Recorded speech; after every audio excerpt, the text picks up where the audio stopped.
గచ్చిబౌలిలోని 400 ఎకరాల భూమి ప్రభుత్వానిదేనంటూ టీజీఐఐసీ చేసిన ప్రకటనని హైదరాబాద్ సెంట్రల్ యూనివర్సిటీ ఖండించింది. ఈ మేరకు హెచ్సియు రిజిస్ట్రార్ ఓ ప్రకటన విడుదల చేశారు. 2024 జూలైలో అక్కడ ఎలాంటి సర్వే నిర్వహించలేదని, ఇప్పటివరకు భూమి ఎలా ఉందన్న దానిపై ప్రాథమిక పరిశీలన మాత్రమే చేశారని అన్నారు.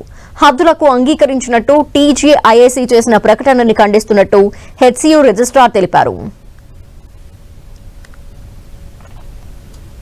బీఆర్ఎస్ కాంగ్రెస్ పాలనని చూసిన తెలంగాణ రాష్ట్ర ప్రజలు ప్రస్తుతం బీజేపీ వైపు చూస్తున్నారని కేంద్ర మంత్రి కిషన్ రెడ్డి అన్నారు.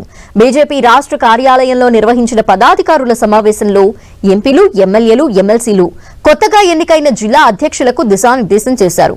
ఇటీవల జరిగిన ఎమ్మెల్సీ ఎన్నికల్లో స్వయంగా సీఎం రేవంత్ ప్రచారం చేసినా కూడా తెలంగాణ ప్రజలు బీజేపీ పాలనని కోరుకుంటున్నారన్నారు.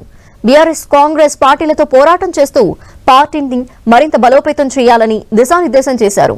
రైతులు, నిరుద్యోగులు, మహిళల సమస్యలపై ఉద్యమాలు చేయాలని సూచించారు. త్వరలో రాబోయే స్థానిక సంస్థల ఎన్నికలకు సిద్ధం కావాలని కిషన్ రెడ్డి దిశానిర్దేశం చేశారు.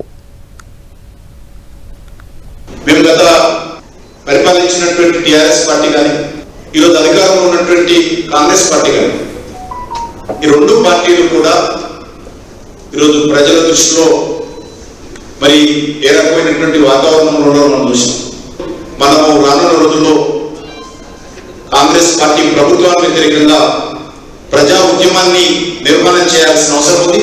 అడుగడుగునా కాంగ్రెస్ పార్టీని అడ్డుకోవాల్సినటువంటి అవసరం ఉంది. ఇటీవల జరిగినటువంటి శాసన మండలి ఎన్నికల్లో మరి 2 సీట్లు మనం విజయం సాధించడం.